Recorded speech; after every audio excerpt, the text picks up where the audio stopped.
Real women. Real talk. Real messy. This is Messy Midlife. Hi, everybody, and welcome back to Messy Midlife. Hi, ladies. Hello. Cindy, welcome back again to continue our conversation that we're going to end up having a lot of episodes on all the stuff related to our pelvic floor, our pelvic bowl, and all of the stuff as that really start to show up in midlife for sure, whether we like it or not. And so we needed to have you come back so we could talk about bowel health because that's another big thing that changes. And all of these things are so overlapping. And so all the stuff that we talk about today impacts the stuff that we talked about in the last episode, and it will impact the stuff that we're going to talk about in a future episode as well. Right? Absolutely. It's all connected.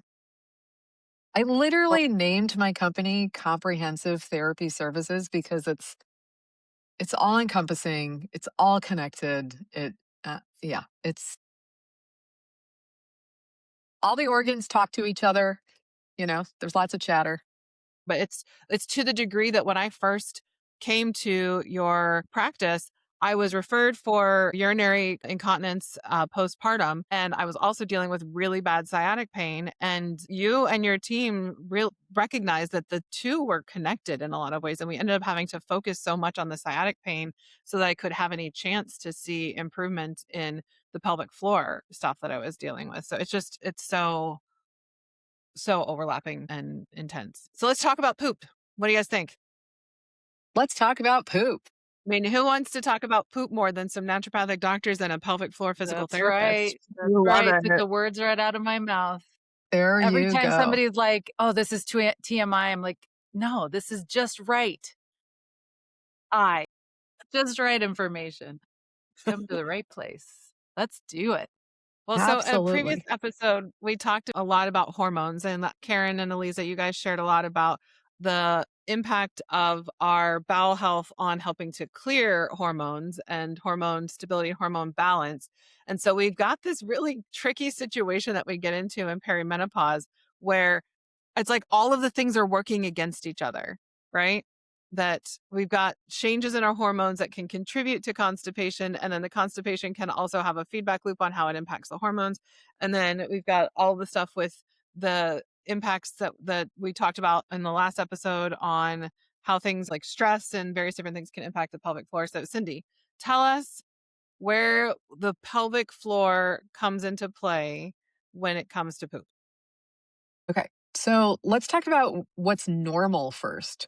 So, normal bowel frequency, I mean, I would love once per day, but technically there's a range up to 3 times a day or once every 3 days. That seems like a lot. But if you look it up, if you ask good old chat or one of these other things, it's going to give you that range, Yeah, right? but how much are people having to push if they're getting to the 3 days? That's why I like my patients to poop once a day. That being said, if you skip a day, I don't want people to get all up in a bunch about it because some people can get hyper focused on, oh my God, I skipped a day, and now, life is over, and now I need an enema, and now I need laxatives, and that's bad. I want people to be educated in what is normal. So every day would be great. Ideal. If you go twice a day, fine. If you eat a lot of fiber, you might have 2, 3 bowel movements just in the morning and then be good for the rest of the day, right? But I don't want people going 4 or 5 times a day, and I don't want them going so often because they're incomplete emptying, but I also don't want them going 3 days, 4 days. When I do my evaluation with a client first session, I also ask very open-ended questions. So, how are your bowel movements? And most people will say, fine. Well, how often do you go? Once every 7 to 10 days. I kid you not. I have had clients say that, and that is bad. And I have to keep my poker face, which I suck at. And I have to say, wow, we gotta work on that because every 7 days is not good for anyone. Then my goal is how about twice a week? That should be our goal for that person. But there are a lot of factors impacting bowel regularity. I mean, every single client when I talk about this, I say, You know the old saying, an apple a day keeps the doctor away? It's because it's the perfect fruit mixture of soluble and insoluble fiber. Makes you poop, and then you won't have to go to the doctor as often. And by the way, most people are addicted to their coffee or their Starbucks or their Bird Rock brew or whatever. Not for just the caffeine to wake them up. It's so everyone poops because caffeine is a bowel stimulant. But again, if that's the only thing we need to do to poop every day is have a cup of coffee, then I'm okay with a cup of coffee. I have treated a few baristas who were drinking so much during their shift, caffeinated drinks, that they're going 6, 8 times a day, and you can really screw up your gut and get out of whack drinking too much caffeine. But a cup of coffee and an apple a day, we should be able to do that. But there are a lot of other things that have an effect, our hormone changes. And then don't forget the medications and the HRTs we take to manage all the symptoms we get with menopause. Right? So, and things people have taken for their whole life. I mean, what about antihistamines? What about antidepressants? And antidepressants are a huge one. The side effect is basically constipation. No one takes an antidepressant and gets diarrhea. They all get constipation. All the pain meds, all of them, not necessarily Tylenol, but all the big ones also leads to constipation. Right? Thyroid meds, definitely, right? It's causing constipation? Most people end up taking The thyroid medication when they are constipated, and that's part of their symptoms. right. So if your thyroid's out of whack and your medication doesn't match what you need, then you can get constipation. So sometimes they have to level up Mhm. their thyroid meds to match what they actually need. Does that make sense? Yeah. And then it Yeah. might help. But if you're too low, if your thyroid's out of whack, then you might be constipated. But I think honestly, the biggest ones are the pain meds and the antidepressants, but there are other medications that just cause constipation. So then it's not just about the regular amount of fiber we need, because I have clients, men and women, I eat plenty of fiber. Yeah, but your gut is as old as you are. As we're aging, right? We look in the mirror every morning. I'm like, I get another wrinkle. Like I see it on my face. I see my gray hair coming in, right? We're aging on the outside, but our organs are aging on the inside, and we need to pay attention to them. Our bladder ages, our heart ages, right? But our gut ages too. And if you they take clients take meds, oh, by the way, tamoxifan's another one. That makes you constipated. So some of the cancer meds people have to take can make you constipated. But if you have to take these meds to improve your overall life, then you might need more fiber than just that apple, right? They need the salad. They need to get rid of all the white stuff, right? I educate people a lot about getting rid of the white stuff. Get rid of the potatoes, the rice, the tortillas, the pasta. You got to just get rid of it because we need to support our gut from the inside. We need to do those prebiotic foods. We need to do all the healthy grains and nuts. We need all the fruits and way more vegetables. And potatoes don't count unless they're sweet potatoes. But we need that, right? And bowel regularity really affects bladder regularity. So if you're constipated, then your bladder is not going to get appropriate signals because your rectum is too full, right? And it can lead to painful sex too. So we need the poop to keep moving through, right? And we need to hydrate enough, right? And then it's a slippery slope because if you're constipated and that's giving you bladder urgency, then you decrease your fluid consumption because you don't want to pee as often, but then you're going to get more constipated, right? And so it's getting people back into a good, healthy diet and movement.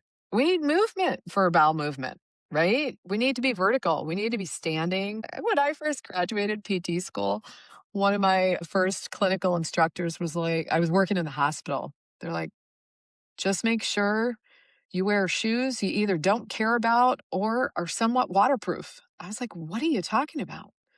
Because you stand these little old people up, and the first thing they're going to do is they're going to want to go to the bathroom. They've been in bed back in the day, even for an ACL, they used to be hospitalized for 3 to 5 days, but a total hip was in the hospital for 5 to 7 days. So they're just laying in bed all day. They're getting pain meds. They're eating hospital food. The first thing that happens, you stand up, your feet better be in the clear, and you better pray that they can make it to the bathroom on time. Otherwise, they're going to poop on your shoes. So, but if what's happening in our lifestyle today is that people are sitting, they're at their computers, right? They're not hunting, they're not gathering, they're sitting all day long, and it's leading to constipation. So I get my constipation patients moving around a lot. Tons of exercises, tons of core, tons of upright, weight bearing. Studies show if you just go for a walk, it helps constipation. So we have lots of tips and tricks for constipation, but it's a huge problem, and it really can affect a lot of other systems. My mind is blown at the constipation triggering bladder urgency because my Yeah. mind was always the other way around, working with nurses or people who have to withhold fluids because they literally cannot get to the restroom in time and they come in with constipation. And so my mind immediately goes to, okay, we need to figure out a way for you to drink more water. But you mentioned that constipation can create that bladder urgency, which is really the most motivating thing for them because they really don't want to have to be going so frequently. Yeah. So this is extremely apparent in the pediatric population. Encopresis, right? Mhm. Late Mhm. bedwetting, Yep. really due to constipation. Kids are so little. And again, this is the importance of signals. And so our pediatric pelvic floor physical therapists, they actually focus on this. But it's all about getting into poop regularly so they understand their bladder signals and don't wet the bed at night or don't, pee in their pants in kindergarten or third grade or fifth grade. And again, some of these habits that people have, they're like, well, I've always been like this. It goes back to early training, early diet, or what's the family doing at home? Well, kids today, they're eating pizza, chicken nuggets, and mac and cheese. It's all white stuff. That's exactly the stuff I said not mentioned not to eat, right? I'm like, how about giving the kid apples, getting him used to broccoli and carrots and fruits and I really think kids should be eating what parents eat, and hopefully the parents are eating a healthy diet. I mean, parents are eating pizza, the kids are going to be eating pizza. But hopefully you have a side salad and you eat that first. I think it goes But beyond just what you're eating too, though. I think especially for kids and for adults for to a degree, we can get so focused on the thing we're doing, or we don't want to move away from the thing we're doing, or we feel like we can't.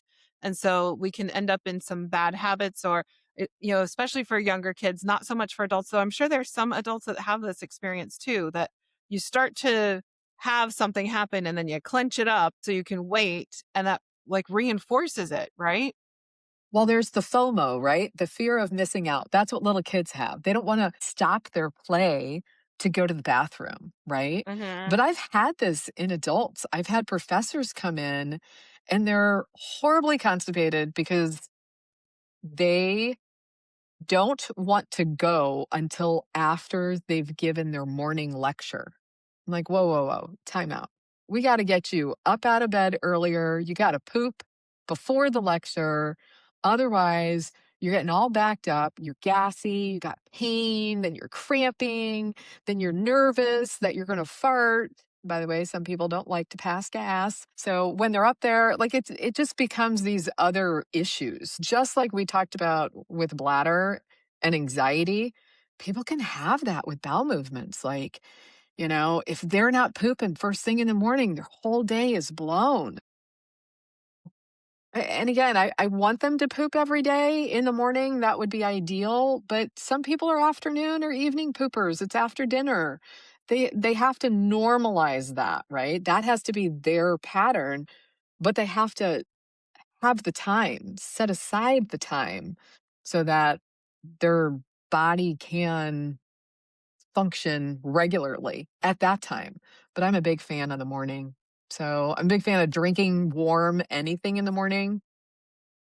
I drink tea. I mean, but I also just drink a lot of warm water. That'll get the bowels moving more than cold. I want people to eat in the morning because just eating, consuming especially warm foods stimulates the gastrocolonic reflex. Then you have to make the time to actually take that opportunity. So when the gastrocolonic reflex kicks in and you have that urge, you got to make the time to go.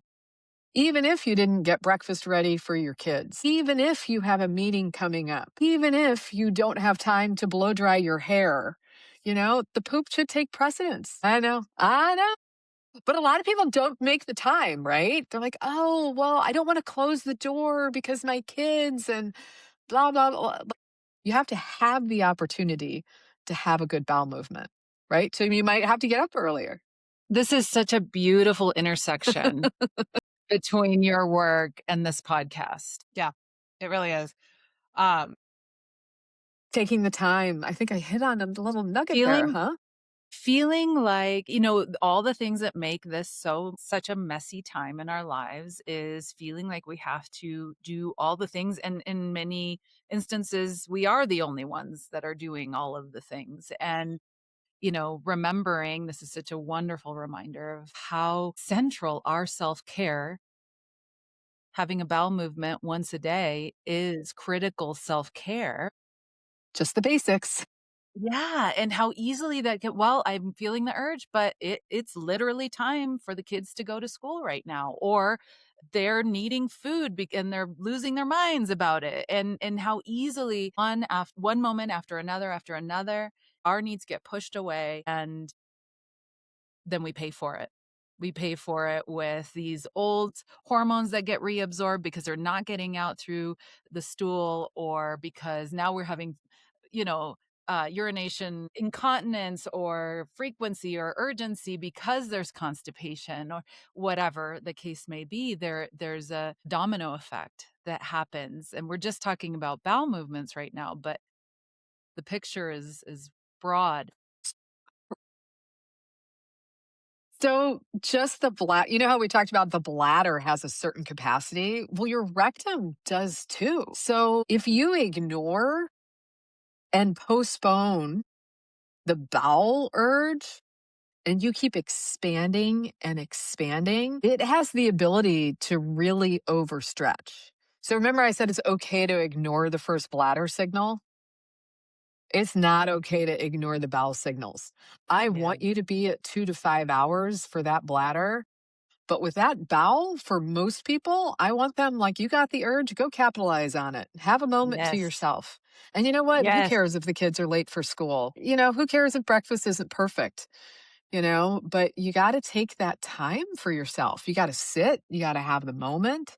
And again, remember, it's with bowel movements, I only want people to barely push for initiation. If you don't have to push, don't push. Okay. You got to be in the right position. Like I said, I'm a huge fan of the squatty potty, or put your elbows on your knees and sit forward. You got to really relax for a full, complete empty. That pelvic floor needs to let go. Take a deep breath. I don't want people to have to push and push and push and push, because you can get a rectocele or a rectal prolapse, even worse. And those are rough. So we shouldn't be pushing too much. So a rectocele is actually the rectum bulging into the vaginal canal. Okay.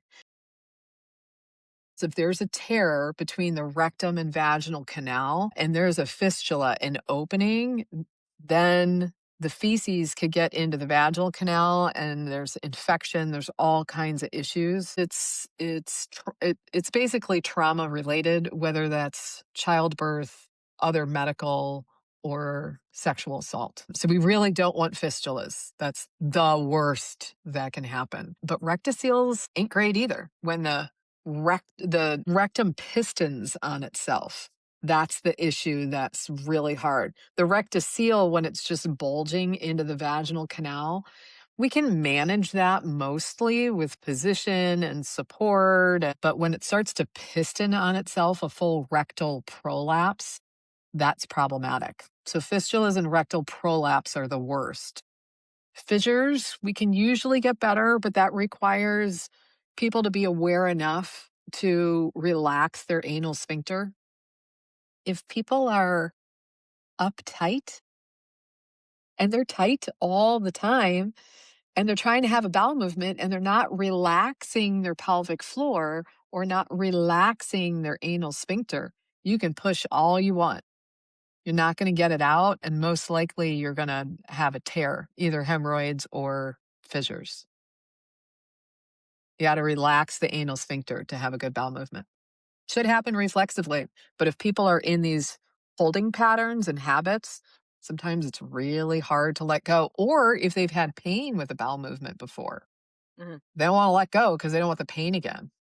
But you got to let go so that you can fully evacuate. One of the best takeaways that I had from my hypnobirthing class that I did was breathing down, the down breathing. I don't know if Jen, did you do hypnobirthing? Yeah. I did No. it like a recorded thing, so I just did it on my side. Okay. But yeah.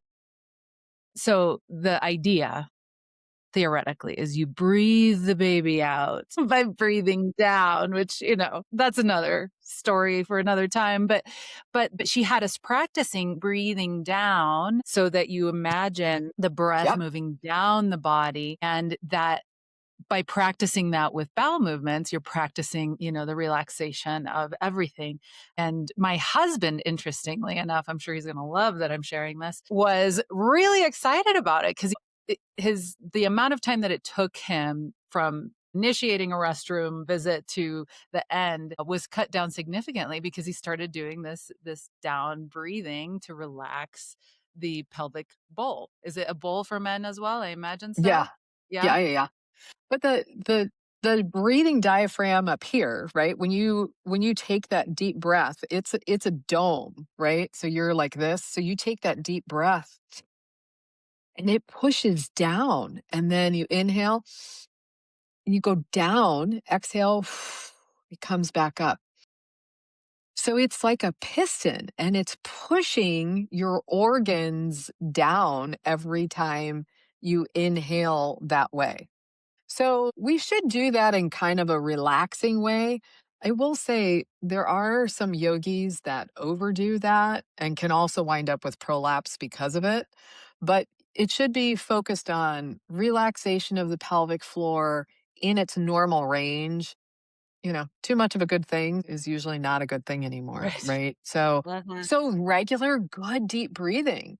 But, I don't know what your husband does for a living, but if he's a desk guy, he's sitting all the time, maybe those those desk workers, I mean, they're engineers, they're at their computer, they're not breathing, they're stuck in that frozen posture all the time. So having those deep breaths not only down regulates the sympathetic nervous system, but it your GI system down and getting things to wiggle all the way down to the bottom so the rectum can actually fill. If your pelvic floor is tight all the time, your rectum doesn't fill all the way. That's another issue.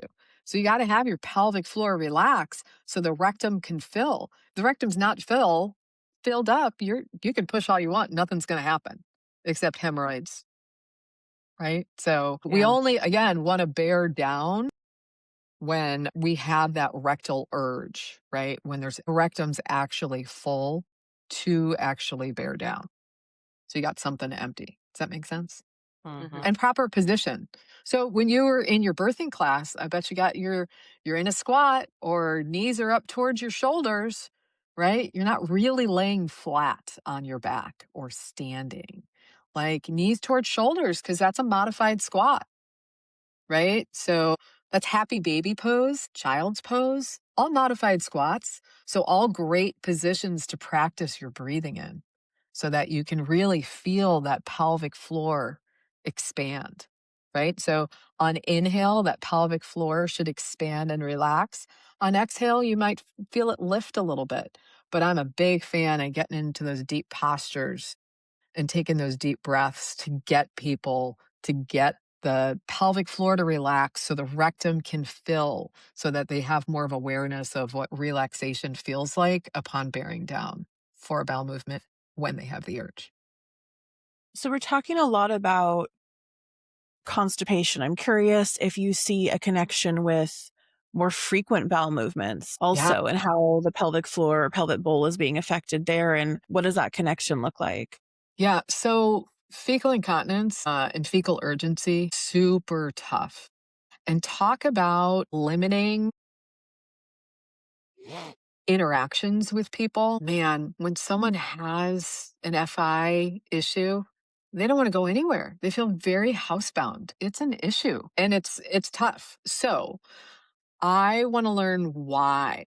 There are there are pathologies that lead to FI, but there's also a lot of dietary issues that can lead to FI. And again, just habits. So, Crohn's, inflammatory bowel disease, tough, tough, tough, tough. Usually high frequency. I don't have a huge solution for that, except making sure we're very much aware of the urge, what it feels like, and how strong the pelvic floor is. So there are tests we can do. Remember, I said that the rectum can overstretch if people wait too long.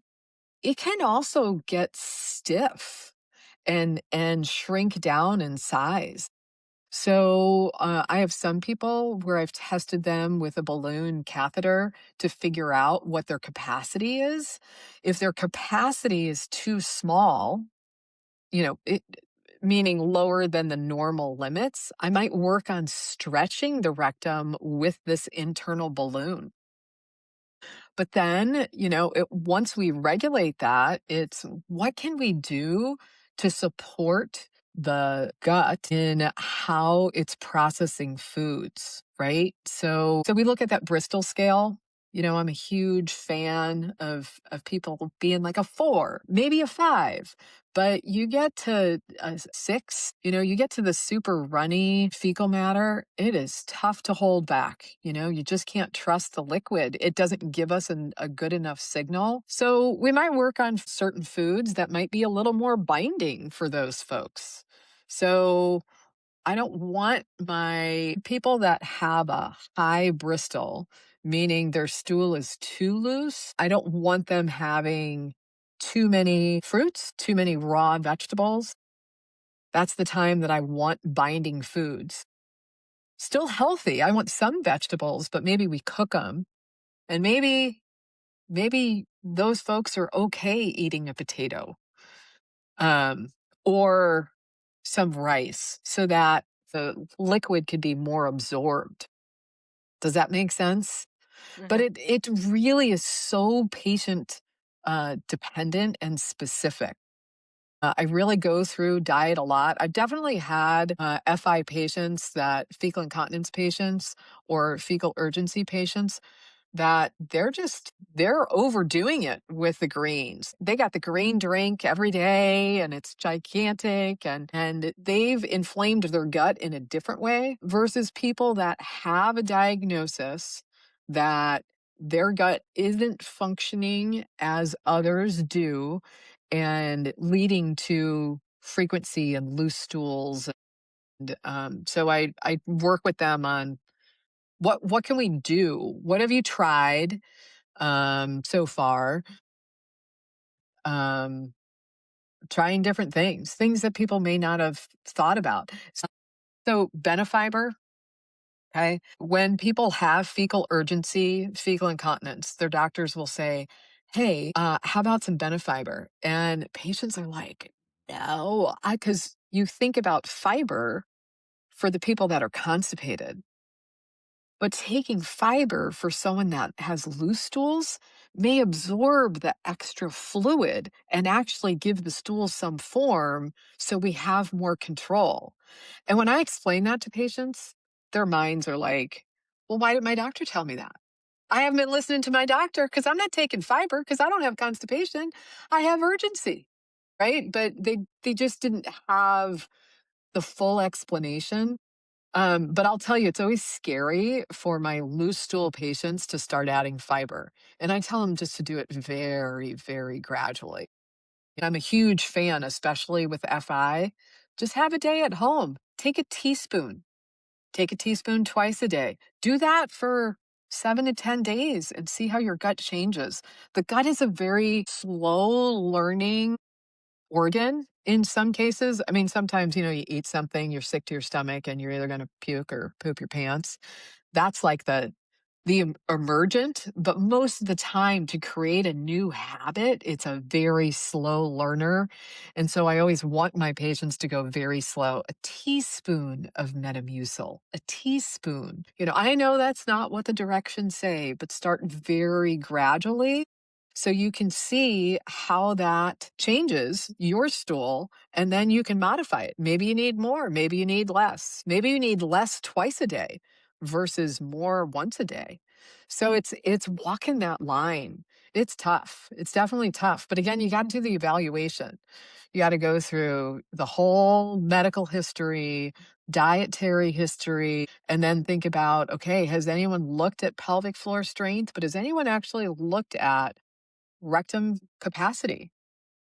So I think those are very important factors for loose stool. And I'm really glad you brought it up. The other thing about fecal incontinence, there are people who are so constipated that they will leak around the constipation. So that's an issue too. I had a patient that had that experience. Yeah, she was insisting. She was so upset. She's like, "I'm telling the GI doctor that I have diarrhea and they're telling me I have constipation," and didn't explain what the findings and the report meant and all the different things. And I had to say, like, I had to do it for them and say, no, this actually does show that there's constipation, and here's what can happen when you have constipation. And sure enough, once we got the constipation cleared up, the diarrhea stopped. I was just going to say, as much as I want people, I would like people to have a bowel movement once a day. Like I said, I don't want people to get hung up on that number. It's okay to skip a day. Technically, it's okay to skip 2 days. What I don't want people do is taking laxatives or Senna products. So Senna tea, smooth move, man. It's addicting. And remember, the colon, slow learner, super lazy. You start giving that colon any Senna products, Senna cot, right? Senna tea. It's going to be like, I don't have to do anything. I don't have to work. She's going to drink that smooth move tea and she's going to poop, but then it's addicting. And then you're going to need more. I do treat a lot of whether it's constipation or bowel urgency frequency with people that have had in the past or are still dealing with eating disorders. So anorexia, bulimia, it comes in many forms, but whether that happened when they were in college and now they're menopausal, or the habits they had as a kid. I mean, I've had people say, their grandma made them sit on the toilet and drink castor oil, when they were 5 years old until they pooped because they had to get the demons out. I kid you not.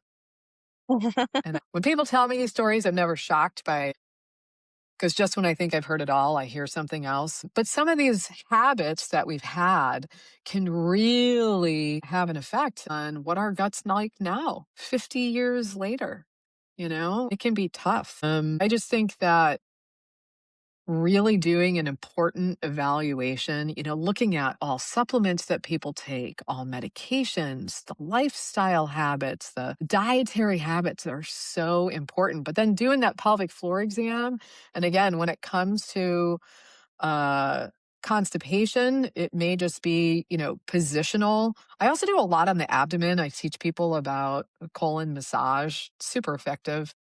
I call it the magic poopy rub. I've actually been asked at parties. I've had girlfriends say, "Hey, can you do that thing to me? I haven't pooped in 3 days." Can you do the magic poopy rub for me? I'm like, absolutely. I will do the magic poopy rub. But I teach people that for constipation. It's great, works great on kids, but works well on the elderly as well. So it's just, again, it's just movement. I'm taking the place of peristalsis. But anyway, back to some of those addicting products, the colon works on a stretch reflex, right? So it's a tube. And as food, fecal matter moves through, right, as it's digesting, it's going to stretch and push it further, stretch and push it further. It's going to contract after it stretches. When clients have the unfortunate habits of taking laxatives, instead of having all those undulations in the colon, becomes as smooth as a bicycle tire. They lose the peristalsis ability, and it's really tough to get it back. Super tough. All right, I got a couple of, I think, hopefully closing questions just because we are coming up to our time for today that we all have available. So last episode, you talked a lot about the amount of time it should take to pee and how frequently you should go. We've talked a lot about how frequently you should poop today. We haven't talked about the time other than don't push. I would assume that with poop, it's more on the don't take too long rather than it being too fast. Assuming that you're not having liquid that's coming just really quickly. Is there a too fast or a too long that we should be thinking about? And I'm also thinking about Karen's husband, who was happy about the breathing because it helped him go faster, and all of the people who either take a long time actually to poop, or the people who are perhaps hiding from their children on or the their toilet. dogs. Or their Anybody else's dogs come with them to the bathroom? Oh yeah, my All dog tries dogs to do. watch me poop all the time. All the Yeah. time. My dog's always in there. But there are some really bad habits forming in people. So at one of my offices, the whole floor shares that bathroom. People across the hall go in there. They take their break time on the toilet. And I can hear them. They're on Netflix. They're on Insta. They're like scrolling and sitting on the toilet. And ladies, let me tell you, that's how you get hemorrhoids. You shouldn't be sitting on the toilet for that long. Certainly not 15 minutes. Even if they're not bearing down, it's just a terrible position. And I'm not kidding. That's how you get hemorrhoids. So usually I've already gone in there, done my business. I've peed, I've gotten myself together, I've washed my hands, and on my way out, I usually say something to the effect of, "Hey ladies, it's a bathroom, not a break room." And that's how you get hemorrhoids. But for bowel movements, I mean, it really, you should have the urge, go to the bathroom, the magic should happen. If it takes a little bit, if it takes a minute, if it takes 2 minutes, I would argue you get to 3 minutes and it is taking too long. And then people are going to want to push. So, what I have people do is try to get in the poop prep position rather than make the toileting last too long. So, when you have your cup of tea and breakfast in the morning, be sitting, or if you're going to check your email in the morning, I want people to sit on their couch and get down low, put their computer on their coffee table, and put their elbows on their knees. It's basically toileting position, but they're on their couch. But their gut is getting moving while they're in that low position. So that way, when the urge hits, you can go, okay, now I can make the magic happen. I can walk to the bathroom, sit down, have a bowel movement without having severe urge or without having to strain. People that have had less than optimal habits through childhood or college years, some of them will get down and kneel or squat or get even lower for the poop prep position. You need your pelvic floor to relax so the rectum can actually fill all the way. So, therefore, when the urge comes, you can go and empty all the way. Does that make sense? Mm-hmm. Yeah, but it shouldn't Yeah. take too long, and I definitely don't want people straining. Long gone are the days when people had magazines in the bathroom. Anyone have a dad that used to take a magazine to the bathroom? It's not great because it's just too long, right? Hemorrhoids are really varicosities. When your pelvis sits in that bowl, it can really put a strain on those varicosities around the anus. And then you get bleeding or pain, and it just becomes this horrible, vicious cycle.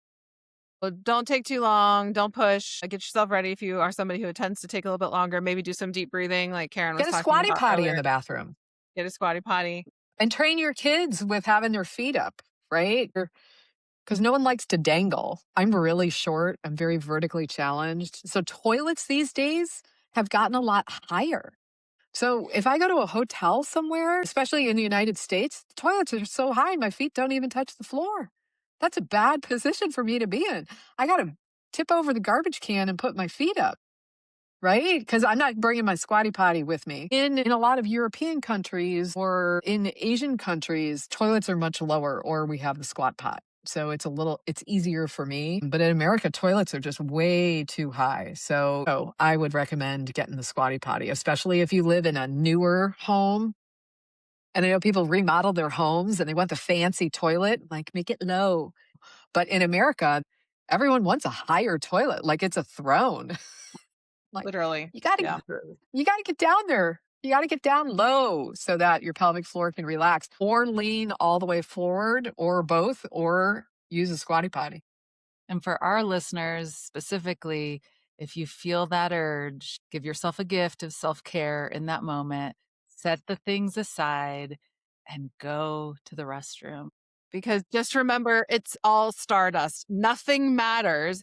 You can pause for a minute and you can go poop. And if you're 2 minutes late to school or 5 minutes late to work or a meeting or whatever, it doesn't matter in the end because we're all stardust and we're all going to go back to stardust and none of this actually matters in the big picture. So let's Amen. just let you go poop. Yeah, let's just poop. But you will feel better in the interim if you just go now. Yeah. I think it's just really important to point out, especially because so much more focus, I think, is put on incontinence when you're older, when you're in, a perimenopause and menopause age, that, or specifically urinary incontinence, that there's so much interplay between the bowels and the urinary tract. And that, as Cindy was saying before we got started recording, if you're not pooping, you're not peeing. Here's a TMI, but here we are.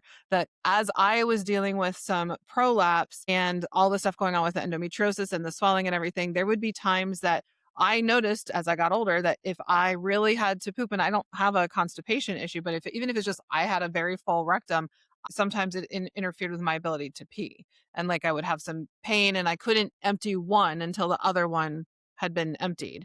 And so those are things that really paying attention to can become vital because you can inadvertently contribute to, cause, or exacerbate additional problems if you're not tending to the totality of what's Yes. going on in your pelvic region.